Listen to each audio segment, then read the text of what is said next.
Hello and welcome to Great Tradition. My name is Nick, and today I want to talk about the 3 ways that rage disrupts our lives, and then I want to talk a little bit about what we can do as Christian men to overcome any rage that we have in our lives. So the 3 things that rage disrupts that I want to talk about is, first of all, it disrupts our inner peace, it disrupts our relationships, and it creates distance between us and God.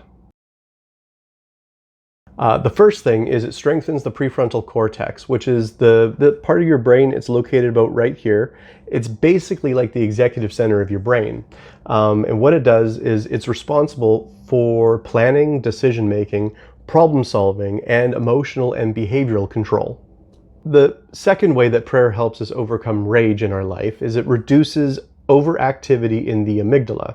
Now, the amygdala is the part of the brain that basically it helps us to process emotions like fear, anxiety, and aggression.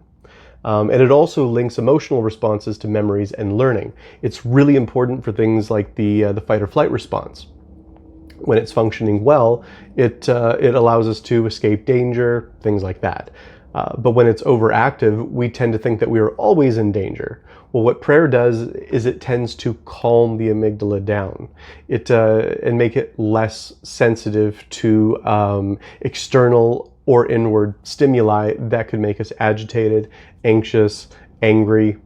The third way that prayer helps us to overcome rage is through what's called the parasympathetic nervous system. And this part of our brain is responsible for the rest and digest functions, and it counteracts the sympathetic nervous system's fight or flight response related to what we talked about with the amygdala. Prayer increases activity in that parasympathetic nervous system region, and it allows us to rest and take in more information. Because when we're stressed, when we're angry, we tend not to take in information. We tend to give out a lot of just bad information. When we have increased activity in this area of the brain, we tend to be more reflective and less reactive. So now that we know what prayer does for the brain, at least in a limited sense, this is a very short video and we don't have a lot of time here. But I'd like to give you 3 examples of prayer practices that you can start doing today. Well, 2 of them that you can do today, and another one that you can do if you decide that you want to order one. The first is what's called centering prayer. The second is what's called Lectio Divina. And the third is Rosary prayer. Now, centering prayer, also known as contemplative or silent prayer, is usually where we sit in prayer, but rather than talking, we are listening. We are waiting on God's presence, I guess, is another way of putting it. We usually will focus on a word that is holy or sacred as we try to focus on God and draw near to His presence, basically. The second prayer practice that works really well for this is what's known as Lectio Divina, or in English, divine reading. Basically, this is a way of reading through the scripture slowly and meditatively, usually through a story, such as the feeding of the 5,000. And what it does is it allows us to be drawn into the story in a, not cinematic, that's the wrong word, in more of an imaginative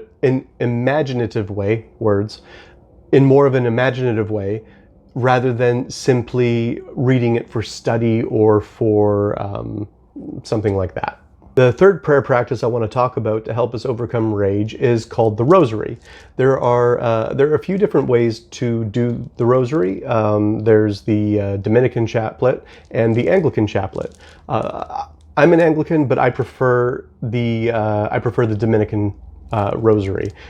It's bigger and it feels cooler in my hand. Basically, once you kind of learn the prayers, it requires buying an actual rosary. Take a look at that. Basically, you memorize a bunch of prayers and then go through them, and you basically meditate on the life of Jesus. It's really cool. There's usually lots of scripture, and it's very reflective, and it is repetitive, but in the good kind of a way. I personally love this one. It's the prayer practice that brought me back into faith. It's not the only one that I engage in, but it has a very special place in my heart.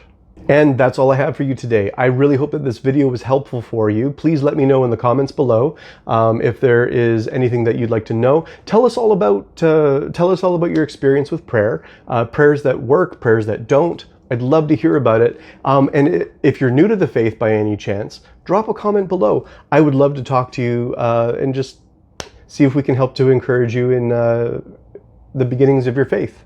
That would be awesome. That would be a great honor, to be honest with you. Yeah, so let me know. Like, subscribe, comment.